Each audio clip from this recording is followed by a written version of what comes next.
Hello dear students, welcome to my YouTube channel Accounts Acharya. I am Dr. Ghanshyam Mishra. Going to explain and discuss about the some MCQ relating to your valuation of shares. बच्चों आज valuation of shares की कुछ आपको MCQ लाए हैं जो हमारे BBA students, MBA students, BCom, MCom और या किसी भी कम्पिटिटिव एग्जामिनेशंस में अगर जा रहे हों या प्रिपरेशन कर रहे हों तो उनके लिए बहुत ही ज़्यादा इसेंशियल भी है और हमारे वीडियो से हो करके गुजरा करो। जब भी कभी एग्ज़ाम में जाइए आप हमारे वीडियो से हो करके आप गुजरें। हो सकता है कि हम आपके लिए एक फुटप्रिंट बन सकें।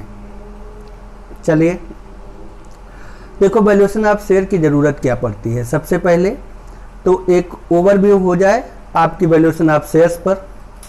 नॉर्मली हम ये देखते हैं कि एक शेयर्स 10 रुपये का है और मार्केट में उसकी वैल्यू 15 रुपीज़ होती है, 20 रुपीज़ होती है, 100 रुपीज़ होती है और मे बी पॉसिबल 1000 रुपीज़ भी हो सकती है। ये शेयर्स की वैल्यू क्यों बढ़ती है, अपने आप कैसे बढ़ती हुई चली जा रही है, इसके लिए कौन जिम्मेदार है? पब्लिक है, गवर्नमेंट है, कंपटीटर्स हैं, मार्केट है, स्टॉक एक्सचेंज है और हमारे कुछ एक्सटर्नल ऑक्सिलरीज हैं। एक्सटर्नल आउट ऑफ इंडिया के जो हमारे स्टॉक एक्सचेंज हैं या इन्वेस्टर्स हैं। ये सभी लोग हमारे शेयर्स को परचेज करते हैं या स्पेकुलेट करते हैं। On the basis of their speculation the price या market price of shares increases. Market price इसी तरह से बढ़ते चले जाते हैं। और सबसे बड़ी इंपॉर्टेंट चीज़ होती है ये कि इफ शेयर होल्डर्स है proper trust over the company, company के ऊपर अगर प्रॉपर ट्रस्ट शेयर होल्डर्स का है और ट्रस्ट को मेंटेन करने में कंपनी कामयाब होती है, सफल होती है, तो उसके शेयर्स मार्केट में बढ़ते हैं। नेक्स्ट बात और भी है कि what are the general proceedings of company, general law of company. क्या वो सभी लॉज को फॉलो कर रहे हैं? क्या उनके सभी शेयर होल्डर्स या external environment are properly satisfied with the company and company is working? तो external environment relating to the company वो सभी if they are properly satisfied with the working of companies तो भी शेयर्स मार्केट में बढ़ते हैं। Inflation होता है तो भी बढ़ते हैं, स्टेबिलिटी होती है तो भी बढ़ते हैं। किसकी? पॉलिटिकल की। पॉलिटिकल स्टेबिलिटी अगर होती है तो शेयर्स की वैल्यू मार्केट में बढ़ती है, बढ़ जाती है। याद होगा आपको जब हमारे आदरणीय मोदी जी जिस दिन शपथ ग्रहण कर रहे थे और पूर्ण बहुमत से सरकार बनी थी भारतीय जनता पार्टी की 2014 में, सेम डे का अगर आप सेंसेक्स देखें, सेम डे का, तो उस समय इतना तीव्र गति से उछाल हुआ था। अब ये उछाल क्यों हुआ सोचिए, उस पर थोड़ा सा आप समय निकाल करके पेपर स्टडी किया करो। ये उछाल इसलिए हुआ कि आज एक 5 साल के लिए फिक्स्ड गवर्नमेंट या स्टेबल गवर्नमेंट भारत सरकार को मिल गया है और ये जो कुछ भी वर्किंग करेंगे वो फिक्स होगा, स्थायी होगा। तो स्थायी होगा इसलिए हमारे मार्केट की स्टेबिलिटी भी मेंटेन हो जाती है और मार्केट में ग्रोथ आने लगता है। एक कंपनी को वैल्यूएशन ऑफ शेयर्स करने की क्या जरूरत पड़ गई, अब आप इस पर भी थोड़ा सा अपना ध्यान दें। देखें कंपनी अपने कंपटीटर के सामने खड़ी होती है तो क्या दिखाने के लिए खड़ी होती है? आज आप जानते हैं each and everything is online. सब कुछ आपके जो आपका चेहरा है वो सब कुछ आपके वेबसाइट से देखा जा सकता है। यानी कंपनी के वेबसाइट से कंपनी को सब कुछ अपलोड करना पड़ता है, इसेंशियल इंफॉर्मेशन। जो एसेट्स है वो भी होती है, लायबिलिटीज है वो भी होता है, ग्रोथ है वो भी होता है, इन्फ्लेशन है वो भी है, डिफ्लेशन है तो भी है। और कंपनी लॉ बोर्ड या स्टॉक एक्सचेंज या सेबी के रूल्स को वो प्रॉपर वे में फॉलो कर रहे हैं, ये भी आपको इंफॉर्मेशन अपने कंपनी के बिहाफ पर ले सकते हैं। तो आज खुली किताब है।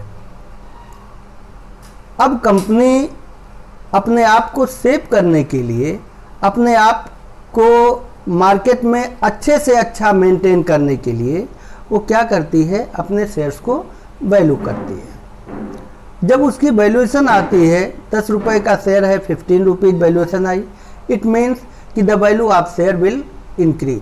और on behalf of this increment जो इन्वेस्टर्स होते हैं they attract towards the company's investment.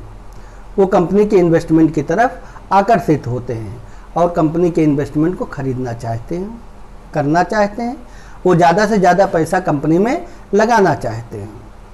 जैसे कि आपने पढ़ा कि कंपनी के जो मेंबर्स होते हैं यानी शेयर होल्डर्स होते हैं, may come and may go but the company is on forever. तो हम किसी के ऊपर थोप नहीं सकते कि आप हमारी कंपनी का शेयर रखो। जब वो देखते हैं कि कंपनी की स्थिति या पोजीशन खराब होती जा रही तो वो अपने शेयर्स को क्या करते हैं? सेल कर देते हैं, बेच देते हैं। और जब वो देखते हैं कि कंपनी बहुत अच्छी स्टेबिलिटी मेंटेन कर रही है, कंपनी के शेयर्स की वैल्यू पर डे बढ़ती हुई चली जा रही है, सेंसेक्स में है, एनएससी और बीएससी में उसके रिकॉर्ड अच्छे हैं, तो जो इन्वेस्टर्स होते हैं वो कंपनी के साइड में ज़्यादा से ज़्यादा डाइवर्ट होते हैं और दूसरी कंपनियों के शेयर सेल करके आपकी कंपनी के शेयर्स को खरीदते हैं, जिससे कि मार्केट में आपकी बूम आ जाता है। क्या हो जाता है? बूम आ जाता है। और बूम आने से जो वैल्यू है शेयर्स की वो और ज़्यादा मार्केट वैल्यू बढ़ती हुई चली जाती है। ठीक, जब मार्केट वैल्यू आपकी बढ़ती हुई चली जाएगी तो आप ये समझिए कि आपने शेयर होल्डर्स का दिल जीत लिया। यही दिल जीतने का काम केवल शेयर होल्डर्स में, केवल पब्लिक नहीं होते, हम और आप नहीं होते, वो शेयर होल्डर्स में गवर्नमेंट भी होती है, इस शेयर होल्डर में फॉरेन गवर्नमेंट भी होती है, इस शेयर होल्डर्स में फॉरेन सिटीजन्स भी होते हैं, फॉरेन कंपनीज भी होती है और इंडियन कंपनीज भी होती है। तो सब हमारे लिए क्या है? शेयर होल्डर्स हैं। ठीक, इसलिए हम अपने शेयर्स की वैल्यू करते हैं। या हम देखते हैं अगर हम किसी कंपनी से अमलगमेट होना चाहते हैं तो हमारे शेयर्स की वैल्यू क्या है। अगर हमारे कन्वर्जन होना है तो भी हम अपनी शेयर्स की वैल्यू निकालेंगे। रिकंस्ट्रक्शन है, इंटरनल या एक्सटर्नल है, रिकंस्ट्रक्शन है तो भी हम शेयर्स की वैल्यू फाइंड आउट करते हैं। और वैसे भी नॉर्मल वे में हमारी सलाह तो आप लोगों के लिए भी यही है कि आप अगर किसी कंपनी के चार्टर्ड अकाउंटेंट बने, कंपनी सेक्रेटरी बने, तो शेयर्स की वैल्यू पर ज़्यादा ध्यान रखें और बनाते रहें, शेयर्स की वैल्यू बढ़ाते रहें। जैसे जैसे आप कंपनी की नेटवर्थ बढ़ती है, वर्थ बढ़ती है, वैसे वैसे वैल्यू पर शेयर भी इंक्रीज होता चला जाता है। तो बच्चों, ये सभी ओवरव्यू था शेयर्स का। बाकी तो हम प्रवक्ता हैं, काम ही है हमारा बकने का, तो हम बकते ही रहेंगे। चलिए अपने एमसीक्यूज पर आते हैं और कुछ एसेंशियल एमसीक्यूज आपको बताते हैं। देखें, what is need of valuation of share? First question ही यही है। नीड क्या है वैल्यूएशन ऑफ शेयर्स का? अमलगमेशन है, कन्वर्जन है, एब्जॉर्प्शन या रिकंस्ट्रक्शन है। हमारे हिसाब से सब कुछ है। अभी आपको हमने थ्योरी पढ़ाया कि हम अमलगमेशन के लिए भी करते हैं, कन्वर्जन के लिए भी करते हैं, एब्जॉर्प्शन के लिए भी करते हैं और रिकंस्ट्रक्शन के लिए भी करते हैं। इसलिए आंसर आपका डी होना चाहिए। Correct answer. What are the methods of valuation of share? देखें, this is one of essential point for you.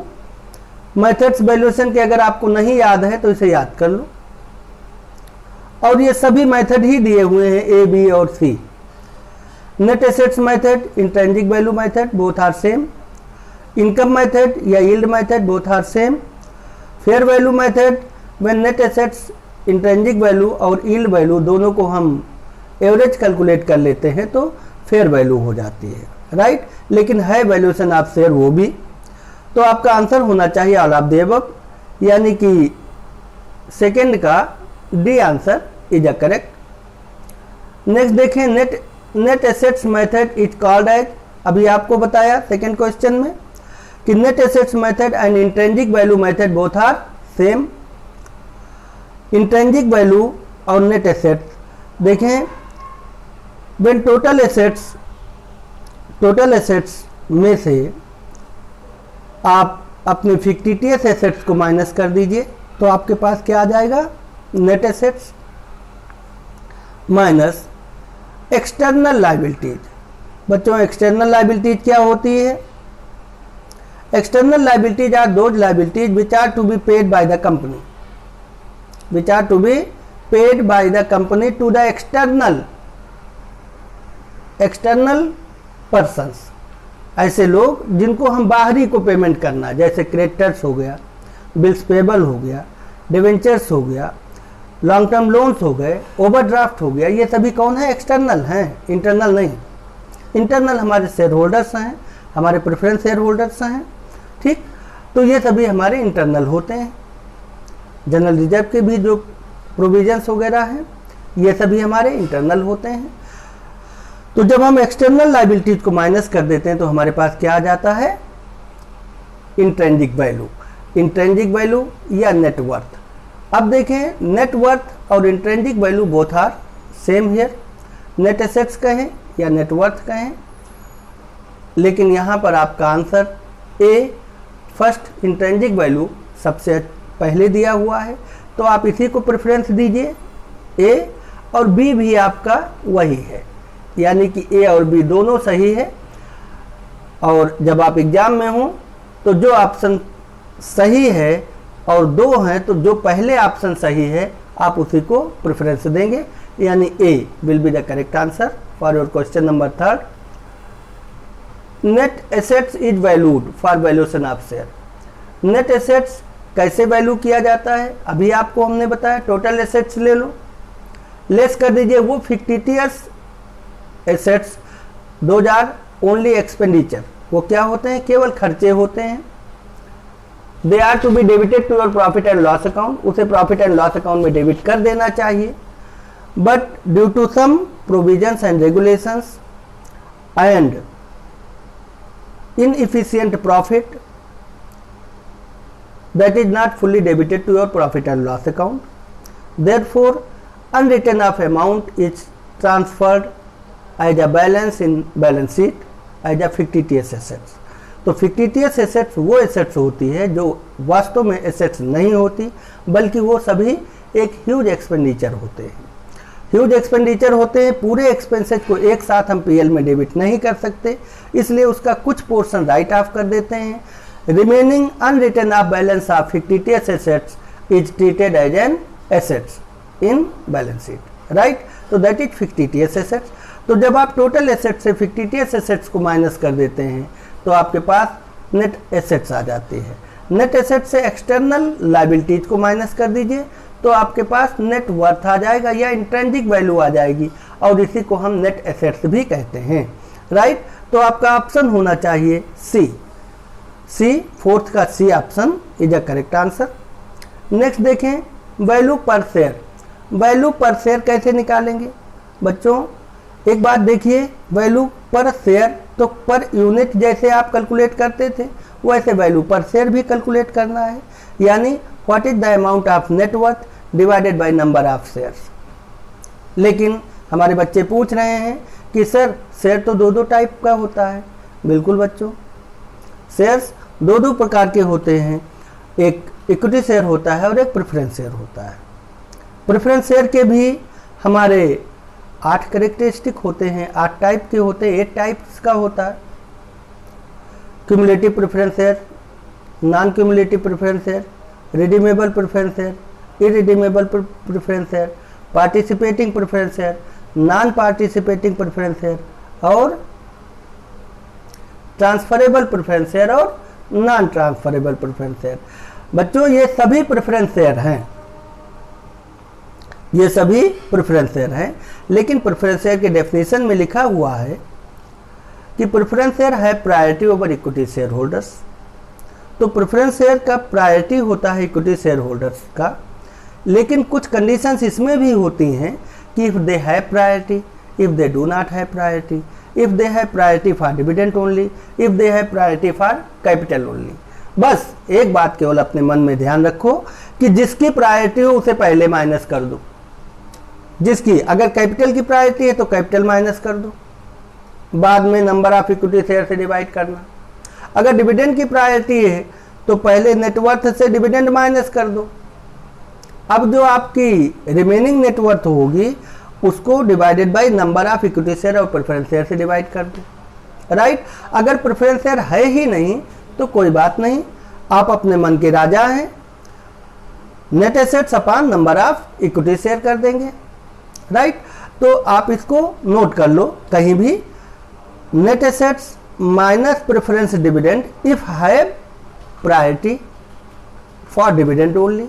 तो नेटवर्थ या net assets minus preference dividend अगर प्रायोरिटी है तो upon number of equity share plus number of preference share. और अगर उसकी capital के लिए प्रायोरिटी है तो सेकेंड फार्मूला देखिए, net assets minus preference capital upon, अब केवल क्या बचा, नंबर ऑफ शेयर बचे, इक्विटी शेयर, तो upon number of equity share कर देंगे तो आपकी number of value per share आ जाएगा इक्विटी शेयर्स का। और अगर दोनों की प्रायोरिटी है यानी प्रेफरेंस डिविडेंड की भी और प्रेफरेंस कैपिटल की भी, तो दोनों को माइनस कर दो।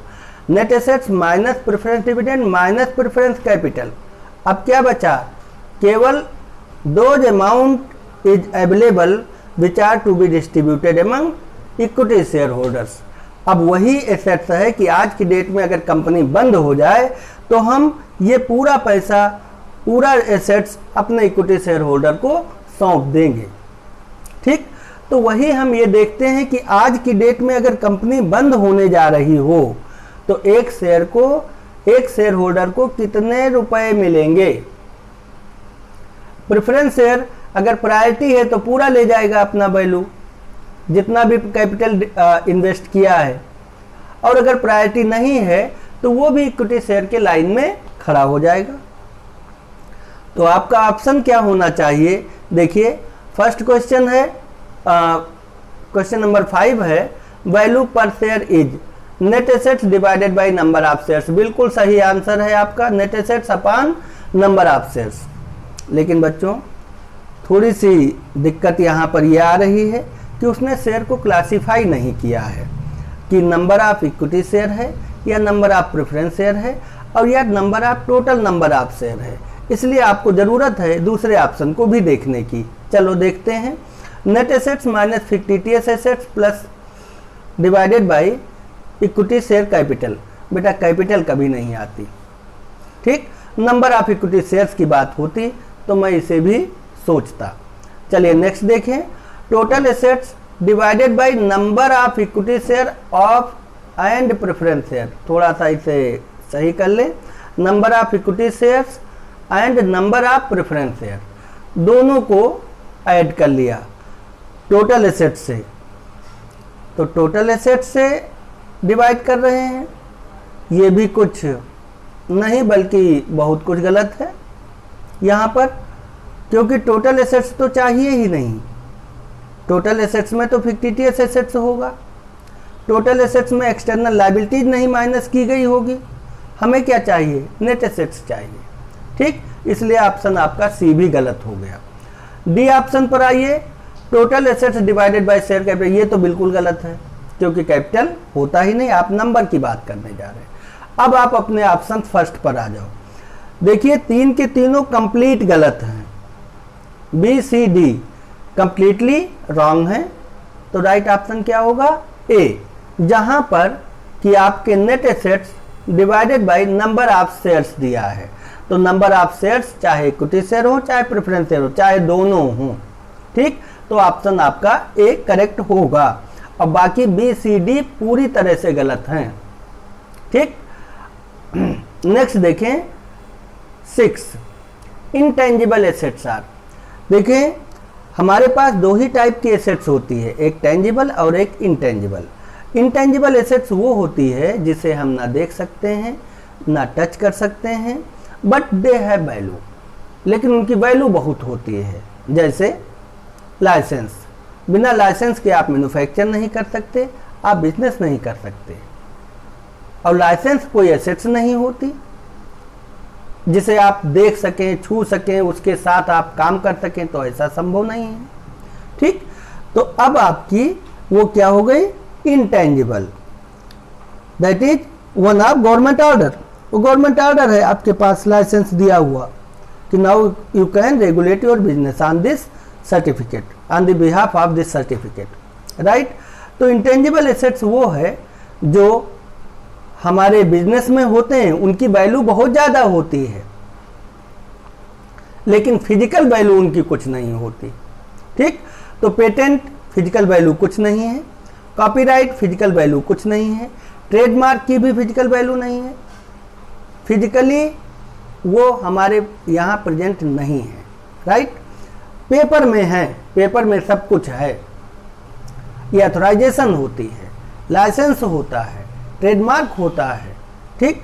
इनकी वैल्यू अपनी जगह पर बहुत ज़्यादा है, लेकिन ये प्रोडक्शन में यूज नहीं किया जा सकता कि इनको लेकर गए हम प्रोडक्शन करना शुरू कर दिए, कुछ गुड्स प्रोड्यूस करने लगे, राइट। लेकिन प्रोडक्शन का कारण है वो, बिना उसके आप प्रोडक्शन कर भी नहीं सकते हैं, राइट। तो इसलिए ये सभी इंटेंजिबल एसेट्स हमारे पेटेंट भी होते हैं, कॉपीराइट भी है, ट्रेडमार्क भी है, लाइसेंस भी है, नो हाउ भी है। आप याद रखें, ये ऑल ऑफ द अबव आपका आंसर होगा डी। 7 नंबर क्वेश्चन देखें,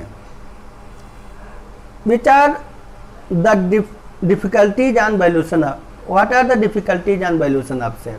बच्चों difficulties on valuation of share तो बहुत होती है। अब किसी अकाउंटेंट से पूछो, किसी कंपनी सेक्रेटरी से पूछो, चार्टर्ड अकाउंटेंट से पूछो, कितना मेहनत करते हैं वो बैठ करके। एक तो डिफ़िकल्टी, रोज़ रोज़ की एसेट्स की वैल्यू निकालना बहुत मुश्किल होता है, क्योंकि आप जानते हैं डिप्रिसिएशन कैलकुलेट करना पड़ता है, उनका रोज़ रोज़ का डिप्रिसिएशन कैलकुलेट करना पड़ता है। इन्वेंट्रीज हैं तो मार्केट वैल्यू देखना पड़ेगा और उनकी करंट वैल्यू देखनी पड़ेगी, जो हमारी कॉस्ट की होगी वो देखना पड़ेगा। कॉस्ट प्राइस और मार्केट प्राइस दोनों में से जो भी हायर हो वो रखना पड़ेगा, जो लोअर हो उसे हम इन्वेंट्री बनाएंगे। और बहुत सी हमारी एसेट्स हैं जिनकी वैल्यूएशन करना संभव भी नहीं है, रोज़ रोज़ करना तो और ज़्यादा संभव है। और उसके अलावा लाइबिलिटीज भी ऐसी होती हैं जिनको हम कुछ कह नहीं सकते, कभी वो कंटिजेंट लाइबिलिटी कंप्लीट लाइबिलिटी में ट्रांसफ़र हो जाती हैं, कभी कंप्लीट लाइबिलिटी कंटिजेंट लाइबिलिटीज में ट्रांसफ़र हो सकती हैं, ये है, ठीक। तो ये सभी हमारे डिफ़िकल्टीज के पॉइंट होते हैं।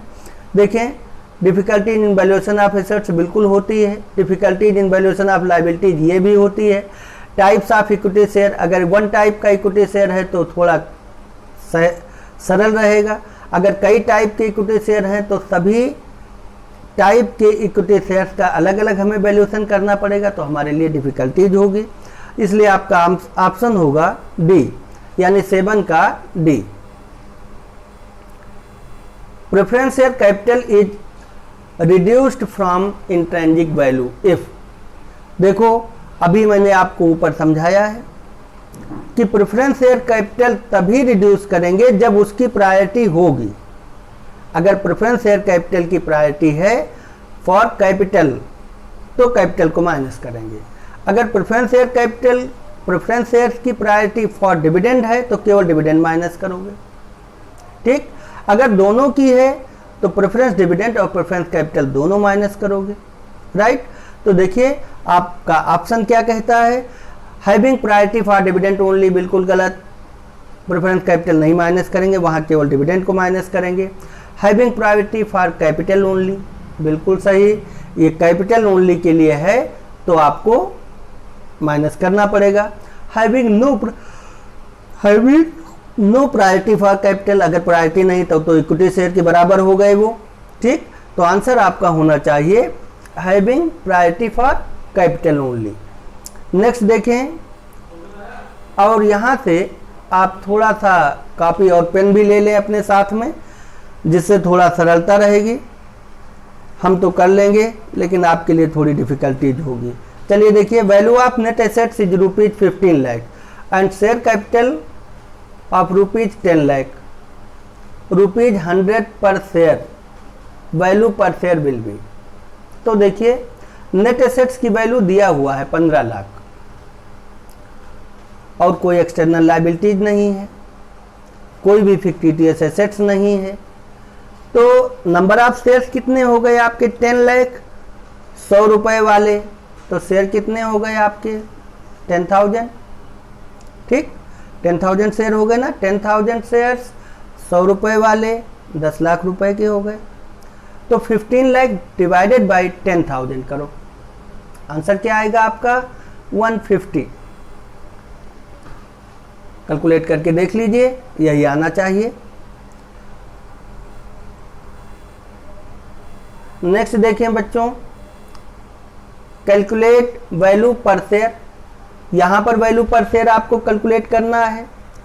टोटल एसेट्स दिया हुआ है, total assets 2,60,000, external liabilities 40,000 minus करो तुरंत, तब नेट एसेट्स आएगी आपकी 2,40,000 माइनस 40,000, क्या आया आपके पास 2,20,000, राइट। तो इंट्रेंसिक वैल्यू क्या बन गई आपकी 2,20,000, या आपका कह सकते हो नेट एसेट्स क्या हो गया 2,20,000 डिवाइडेड, शेयर कितने हैं आपके पास 20,000, तो 2,20,000 डिवाइडेड बाई 20,000, आपका आंसर आना चाहिए 11 रुपीज, आंसर सी, राइट। समझते जाइए, कॉपी और पेन लेकर के उसे क्विक सॉल्व भी करते जाएं। नेक्स्ट देखें, calculate value per share, value for equity share from the following information. Total assets दिया है 8,80,000, प्रेफरेंस कैपिटल दिया है 50,000, इक्विटी कैपिटल दिया हुआ है 1,10 रुपीज पर शेयर, और नीचे दिया हुआ है लॉन्ग टर्म लोन 80,000। तो लॉन्ग टर्म लोन क्या है, एक्सटर्नल लायबिलिटीज होती है। 8,80,000 माइनस 80,000 पहले कीजिए, तो नेट एसेट्स आपकी क्या आ गई 8 लाख। और प्रेफरेंस कैपिटल दिया है, लेकिन कहीं पर आपको ये नहीं दिया है प्रायोरिटी है कि नहीं है, ठीक, प्रायोरिटी है कि नहीं है। तो जब कुछ नहीं दिया है तो आप प्रायोरिटी मानकर चलो कि प्रेफरेंस कैपिटल की अपनी प्रायोरिटी है। तो 8 लाख नेट एसेट्स में से 50,000 माइनस किया, क्या आया 7,50,000 डिवाइडेड बाई, अब नंबर ऑफ इक्विटी शेयर कितने हैं आपके पास 10,000, तो 7,50,000 डिवाइडेड बाई 10,000, आपका आंसर होना चाहिए 75। और 75 का एक आंसर पहले अपने मन से रखो, इसके बाद फिर देखो कि preference share holders do not have priority, तब क्या होगा। तो 8,80,000 माइनस 80,000 कितना हो गया 7 लाख, वो 8 लाख। 8 लाख डिवाइडेड बाई 10 रुपये का इक्विटी शेयर, तो 10 रुपये का प्रेफरेंस शेयर भी होगा, यानी 15,000 शेयर हो गए टोटल। तो 8 लाख डिवाइडेड बाई 15,000। अब देखिए वैल्यू पर शेयर क्या बन रही है आपकी,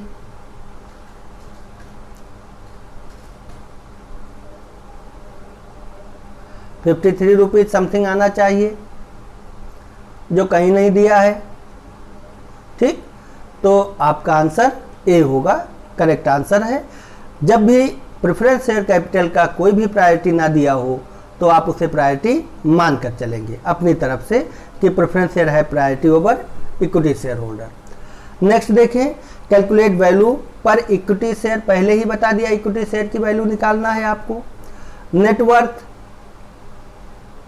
बहुत ध्यान से, बिल्कुल पे और proper attention towards the question. Question समझने में गलती किया तो आप गलत हो जाएंगे, आपका ऑप्शन तुरंत गलत होगा। कह रहा है net worth 50 lakh, preference capital 5 lakh, equity capital है आपकी 10 lakh, arrear of dividend for 4 years, creditors है 5 लाख, क्रेडिटर्स 5 लाख। अब आप देखिए नेटवर्थ ऊपर दिया है 50 लाख, तो डियर स्टूडेंट्स नेटवर्थ कैसे निकाली जाती है? नेटवर्थ है क्या? अभी आपको बताया था, इंट्रिंसिक वैल्यू हो या नेट एसेट्स हो, नेटवर्थ बन जाती है। यहां क्वेश्चन में 50 लाख का नेटवर्थ दिया हुआ है, इसका मतलब यह है कि क्रेडिटर्स का कोई काम नहीं है, क्रेडिटर पहले ही माइनस किया जा चुका होगा। प्रेफरेंस कैपिटल है 5 लाख, माइनस कर दो, यानी 50 लाख माइनस 5 लाख कितना होगा? 45 लाख। और प्रेफरेंस शेयर्स का डिविडेंड एरियर है 4 साल का, उसको भी दे दो। कुछ नहीं है तो आप उसे प्रायोरिटी मानकर चलेंगे, प्रेफरेंस डिविडेंड भी दे दीजिए 4 साल का। 1 साल का डिविडेंड इसका हो गया 50,000, 4 साल का 2 लाख रुपए हो गया, तो 5 लाख और 2 लाख 7 लाख रुपए हो गए। ठीक, 7 लाख रुपए आप माइनस कर देंगे कहाँ से? नेटवर्थ से, यानी नेट एसेट से। तो 50 लाख माइनस 7 लाख आपका हो गया 43 लाख। ठीक, 43 lakh divided by number of share, number of equity share कितने हैं? 10,000।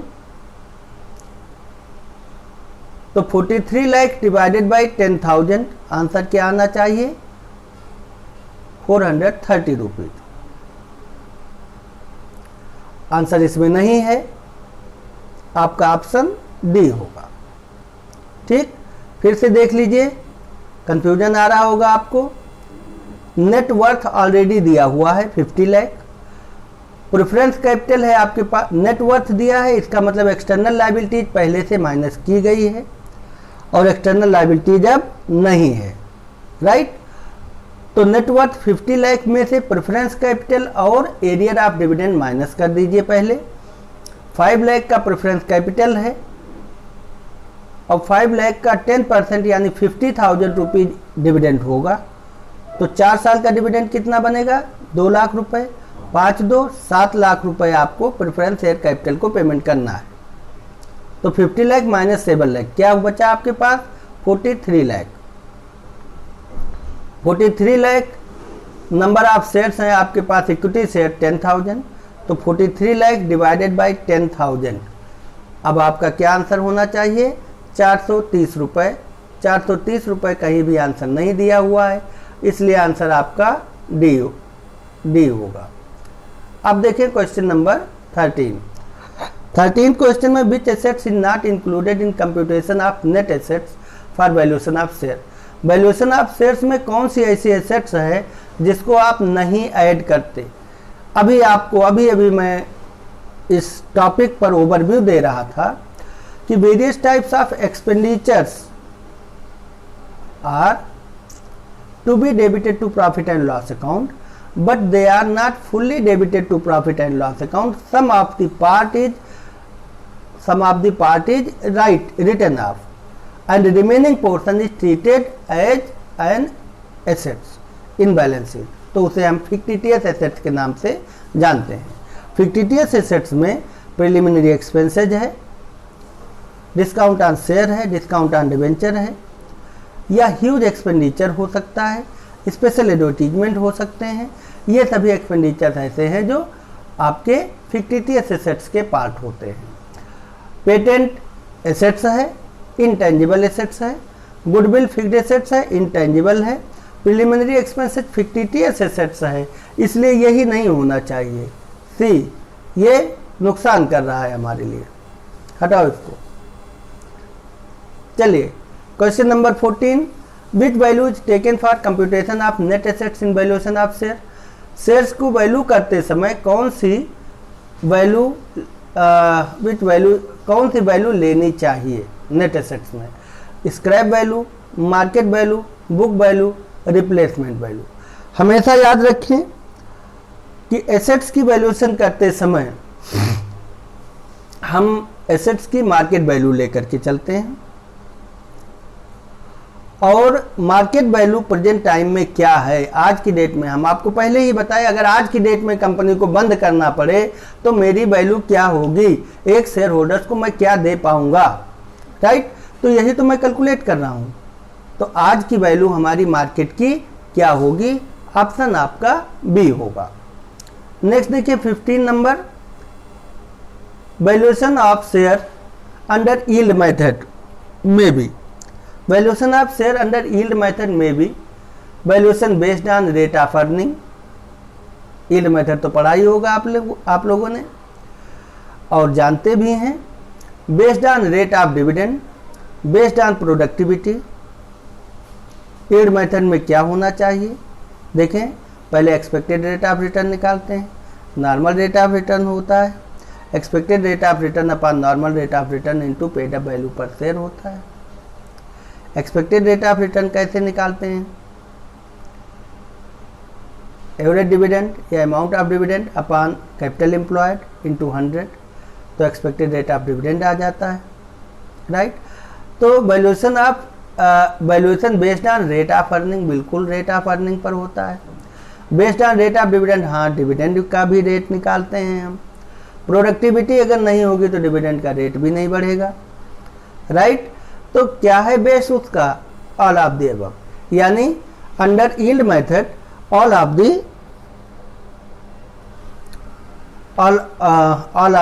अबव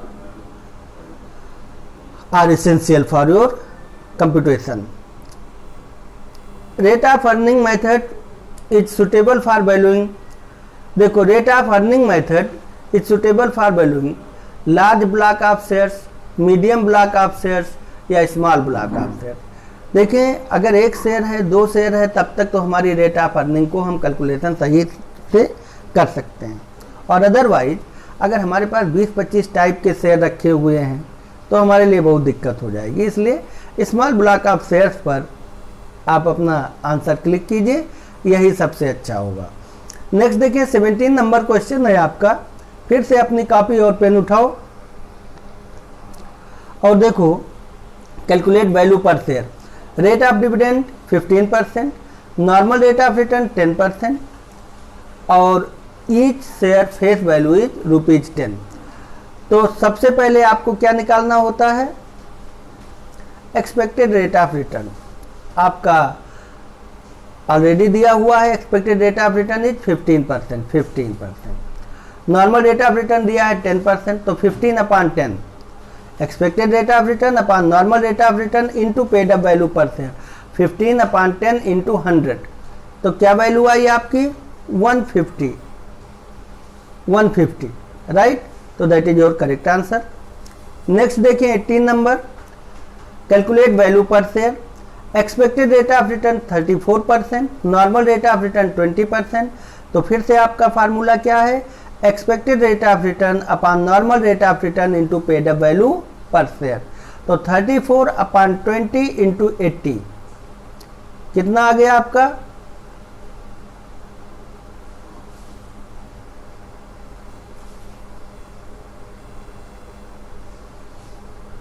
ऑप्शन आपका होना चाहिए 4 4 चौक 16 4 3 12 13 136। 34 डिवाइडेड बाई 20 इंटू 80, क्या आंसर आएगा 136। कैलकुलेट कर लीजिए, ठीक। नेक्स्ट देखें, if the restrictions on transfer of share are more. अभी आपको बताया कि जो एक्सटर्नल इन्वायरमेंट्स होते हैं they are completely effect to the value per share, to the market value per share, right. और वर्थ को भी हमारे इफेक्ट करते हैं, प्रभावित करते हैं। तो कह रहा है अगर शेयर्स के ट्रांसफर पर रिस्ट्रिक्शन हो, ट्रांसफर आप नहीं करते हैं, तो जब आप ट्रांसफर नहीं करेंगे तो स्टेबिलिटी मेंटेन होगी, स्टेबिलिटी मेंटेन होगी तो हमारे वैल्यू ऑफ शेयर बढ़ेगा, यानी नॉर्मल रेट ऑफ रिटर्न आपका बढ़ जाएगा, राइट। और अगर हम शेयर्स को बार बार बेच रहे हैं तो खरीदने वाला भी तो सोचता है कि कम पर है, कम पर हो तब हम खरीदें, तो हमें डिस्काउंटिंग रेट पर भी बेचना पड़ सकता है, जो हमारे नॉर्मल रेट को अफेक्ट करेगा, प्रभावित कर देगा। नेक्स्ट देखें, stability is dividend bill, stability in dividend bill the normal rate under yield method. Stability in dividend, अगर डिविडेंड में स्टेबिलिटी है तो नॉर्मल रेट क्या होगा, बढ़ेगा कि घटेगा या कांस्टेंट रहेगा। अगर रेट ऑफ डिविडेंड में स्टेबिलिटी है या ग्रोथ है तो नॉर्मल रेट ऑफ रिटर्न बढ़ेगा। अगर डिविडेंड के में स्टेबिलिटी ना होकर फ्लैक्चुएटिंग है तो नॉर्मल रेट ऑफ रिटर्न घटेगा या कांस्टेंट रहेगा। ठीक, घटने के चांसेस ज़्यादा है, राइट। तो यहाँ पर ऑप्शन आपका ए होना चाहिए। अगर स्टेबिलिटी इन डिविडेंड है तो इसका मतलब you have a sound performance before your share holders, आपके शेयर होल्डर्स के सामने साउंड परफॉर्मेंस है। नेक्स्ट देखिए बच्चों 21, if the company which follows sound management policy, बहुत ज़्यादा ज़रूरी है, आपको स्टार्टिंग ओवरव्यू देते समय ही आपको बताया कि we are sound management policy being adopted by the company. अगर कंपनी साउंड मैनेजमेंट पॉलिसी को अडॉप्ट करती है तो रेट ऑफ रिटर्न हमेशा बढ़ेगा, हमेशा क्या होगा, बढ़ेगा, मार्केट वैल्यू भी बढ़ेगी, वर्थ भी बढ़ेगा, ठीक, कंपनी की स्टेबिलिटी भी मेंटेन होगी। नेक्स्ट देखिए, fair value is, fair value क्या होता है, फार्मूला है इसका यील्ड मेथड का जो भी वैल्यू आ जाए और नेट एसेट्स मेथड से जो भी वैल्यू आ जाए, दोनों का एवरेज को हम फेयर वैल्यू कहते हैं। तो average of net assets method and yield method, दोनों को का एवरेज आपका आंसर ए होना चाहिए, दैट इज करेक्ट आंसर। और आगे आप पढ़ लीजिए, देखिए प्रोपोर्शन ऑफ नेटवर्थ गलत है, difference of net worth method and yield method ये भी गलत है, तो आपका आंसर ए होना चाहिए। नेक्स्ट फिर से question number 23, calculate the value of share under fair value method. तो अभी आपको बताया फेयर वैल्यू में क्या करेंगे हम, net assets method plus yield method दोनों को ऐड कर लीजिए और डिवाइडेड बाय 2, तो 25 प्लस 35 डिवाइडेड बाय 2 कितना हो गया, 35 नहीं 30 रुपीज, 35 प्लस 25 60 रुपीज हो गया, 60 डिवाइडेड बाई 2 यानी 30 रुपीज हो गया। नेक्स्ट देखें, if intrinsic value per share is 365 and yield value per share is 335, दोनों को ऐड कर लीजिए डिवाइडेड बाई 2 यानी आंसर आपका होगा ए। 365 प्लस 335 टोटल हो गया 700, 700 divided by 2 350। And last question is which factor affect the value of share, कौन से ऐसे फैक्टर्स हैं जो वैल्यू पर ऑफ शेयर्स को प्रभावित करते हैं, अपना प्रभाव डालते हैं। अर्निंग कैपेसिटी, तो अब आप सोचिए अगर कंपनी की अर्निंग कैपेसिटी ज़्यादा है तो वैल्यू ऑफ शेयर बढ़ेगा, अगर अर्निंग कैपेसिटी कम है तो वैल्यू पर शेयर घट जाएगा, तो यानी प्रभावित करता है।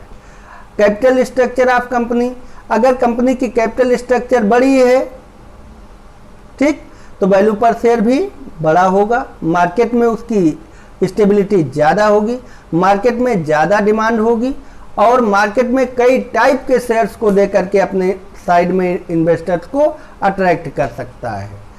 तो जब कैपिटल स्ट्रक्चर बड़ा होगा तो शेयर भी मार्केट में बड़ा होगा। Demand and supply of shares, जब शेयर्स की डिमांड बढ़ती है तो अपने आप रेट बढ़ जाता है, जब शेयर्स की डिमांड घटती है तो रेट कम हो जाता है, इसलिए ये सभी इफेक्ट करते हैं। Dear students, these 25 MCQs are having a great importance for your coming examinations। आप इनको एक बार नहीं कम से कम 2-2 बार देखें और एक एक क्वेश्चन को खुद लिखकर प्रैक्टिस करें। जो न्यूमेरिकल है उसे आप खुद सॉल्व करके बुक से फार्मूला देख करके और उसके बाद उसे सॉल्व करने का प्रयास करो। अगर इनकेस आपको फिर भी नहीं समझ में आता है तो आप हमें व्हाट्सएप पर मैसेज कर सकते हैं, फेसबुक पर भी आप हमें मैसेज कर सकते हैं और हमें कॉल भी करके आप अपनी प्रॉब्लम्स को डिस्कस कर सकते हो। Thank you. very much. Thank you all.